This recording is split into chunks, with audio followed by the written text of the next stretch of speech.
سلامونه خدای دې وکړي چې روغ او جوړ وای یو ځل بیا زه تاسو ته په یو ښایسته او په زړه پورې ویډیو په وړاندې کولو کې حاضر شوی یم دوستانو نن نو دا هغسې ویډیو ده کومه چې زموږ د هر چا دپاره تر ټولو زیاته مهمه ده خاص کر د پښتنو دپاره نو ویډیو مو نن د دې په اړه چې څنګه کولی شو په خپل کمپیوټر کې پښتو ژبه انسټال کړو اوس که چیرې موږ کوم د کمپیوټر یو پروګرام ته لاړ شو نو پړی که وړپړی که هر یو وي په هغې کې موږ غواړو چې یو څه لیکنه وکړو نو دلته چې دی ټوله لیکنه اوس په انګلیش شي که غواړم چې زه دلته په پښتو باندې یو څه ولیکم نو دلته زما سره بله ژبه نشته دی کله چې وینډوز په موږ لومړی سر کې وکړو دلته یوازې او یوازې هم د انګلیش ژبه وي نو که غواړو چې پښتو اردو هره کومه ژبه یې فارسي هر یوه ژبه یې غواړو چې په خپل کمپیوټر کې انسټال کړو نو څنګه کولی شو چې انسټال یې کړو نو اوس دپاره یوازې انګلیش دی نو د دې دپاره به لاړ شو په کیبورډ کې به د وینډوز کی بټن ووهو کله چې مو د وینډوز کی بټن ووهله نو داسې سټارټ مینیو به راخلاص شي دلته بیا په دې سرچ باندې کلیک وکړو او دوستانو که تاسو ته دا سرچ ښکاري په دې به کلیک وکړو او دلته چې مو کلیک وکړو نو دلته به په دې ټیپ هیر ټو سرچ دلته به په دې سرچ کې ورته ولیکو چې لینګویج سیټینګ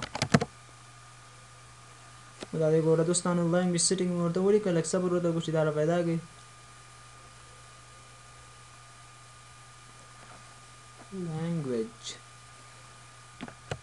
نو دا دی لینګویج سیټینګ نو بیا موږ تاسو دلته په دې لینګویج سیټینګ باندې کلیک وکړو دلته چې کوم دا سرچ کې راغی په دې نومړي باندې دلته چې مو ډبل کلیک وکړو داسې موږ ته به اوس د هغه لینګویج د ژبو سیټینګ ټول راخلاص شي نو دا دی ګوره دوستانو دا دی راخلاص شو کله چې زموږ او تاسو لپاره دا سفر خلاص شو نو بیا به دلته په دې اډ پریفرډ لینګویج باندې کلیک وکړو په دې ځای کې کوم دی په دې مثبت علامې باندې په دې باندې به کلیک وکړو کله چې مو دلته کلیک وکړو نو دلته به اوس هغه ټولې ژبې چې زموږ په کمپیوټر کې موجود دي هغه ټولې به راشي نو اوس به موږ پښتو را پیدا کوو د پښتو لپاره به داسې لاندې راځو پی ته به ځان رسوو یا هم که لاندې ځو او که نه پاس په سرچ کې هم کولی شو چې دغلته په دې ځای کې سرچ کړو یعنې پښتو ولیکو او ډایرکټ موږ ته را پیدا شي خو داسې لاندې به راشو پی ته ګوره دا د پی ته راغی نو دلته به پښتو موږ په دې پی کې وګورو ها خو ژبې ډېرې زیاتې دي نشو کولی چې داسې په دقت یې وګورو نو دلته به په سرچ کې ورته ولیکو چې پښتو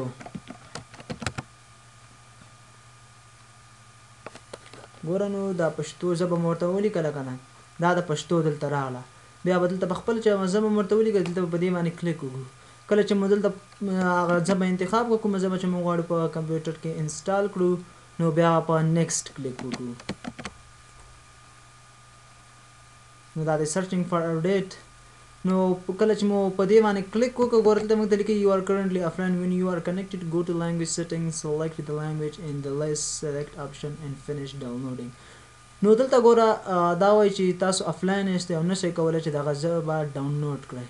خو هیڅ خبره هم نه ده که چیرې موږ کمپیوټر سره نیټ وصلي او که نه دا انسټالیږي نو دلته به بیا موږ په چوز ا ډفرنٹ لینګویج نه بلکې دلته په انسټال باندې دلته کلیک وکړو دلته دا انسټال آپشن په خپله راغلی دی دا یعنې دا ژبه په کمپیوټر کې په خپله شته اوس غواړو چې دلته انسټال کړو نو په انسټال به کلیک وکړو او دا دی لږ وخت ورکوي ګوره دلته دا ژبه راغله که نه پښتو مخکې دلته پښتو ژبه نه اوس راغله نو اوس دا دی زموږ په کمپیوټر کې پښتو ژبه هم انسټال شوه نو که دغلته چېرته راشي ګوره دلته دی دا ان جي لیکلی یعنې دلته ژبې دي دلته په دې کلیک وکړو ګوره یو پښتو افغانستان کیبورډ نو دا پښتو او دا هم انګلیش که چیرې غواړو چې بیا په دې کیبورډ کې تغییرات راولو ګوره پښتو ژبه خو دا دی راغله مثال که په پښتو ژبه باندې زه بیا خط لیکل غواړم نو هغه بیا ګوره زه اوس دلته لږ خط لیکم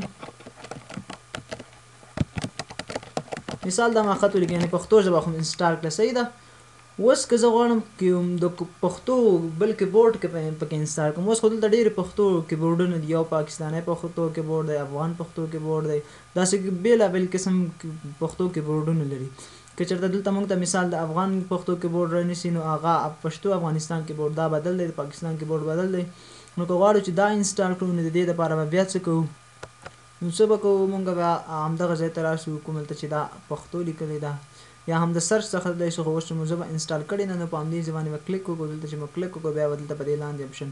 لینګویج پریفرنس په دې باندې به کلیک وکړو چې په دې مو کلیک وکړو بیرته به هماغه صفحه راخلاصېږي د کومې څخه چې مونږ د پښتو ژبه انسټال کړې وه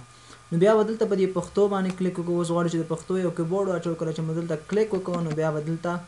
په اپشن کلیک وکړو یو اپشن دی بل ریموو هم در سره په یاد ولرئ که چیرې غواړو چې دغه ژبه ان انسټال کړو د کمپیوټر څخه نو بیا به په ریموو باندې کلیک کوو نو اوس غواړو چې اپشن بل کیبورډ پکې واچو نو بیا په اپشن کلیک وکړو او چې کله مو دلته کلیک وکړو نو دا د دوستانو موږ ته دلته واضح لیکلي دي چې اډ ا کیبورډ دا معنا چې که کوم بل کیبورډ اضافه کول غواړئ نو د دې څخه اچولی شي نو بیا په دې باندې کلیک وکړو نو اوس دغه ټول کیبورډونه هغه کیبورډونه چې پښتو پورې مربوط دي مثال ګوره پښتو عربي د عربي او پښتو توري یعنې توري هماغه یو لیکدود په شان لیکل کېږي نو که کردي غواړئ دا د فارسي سټنډرډ اردو هر یو چې غواړي اوس د فارسي او د پښتو کیبورډ سره فرق لري نو بیا به دلته که فارسي غواړي فارسي انتخاب کړه داسې کلیک ور باندې وکړه نو هغه دلته راغی ګوره پښتو مخکې خالي پښتو افغانستان کیبورډ اوس پښتو فارسي هم راغی که اردو غواړي نو بیا دلته همدلته ځو او لاندې اخیر کې اردو نو بیا په اردو باندې کلیک کوو نو دلته ګوره هغه اردو کیبورډ هم راغی نو که دلته اوس وګورو ګوره دا خو انګلیش اول بیا پښتو افغانستان بل پښتو فارسي د پرشن کیبورډ یعنی د فارسی کیبورډ دی پکې او دلته دا هم د اردو کیبورډ نو خدای دې وکړي چې دغه طریقه مو زده کړې وي تر بلې ویډیو د الله په امان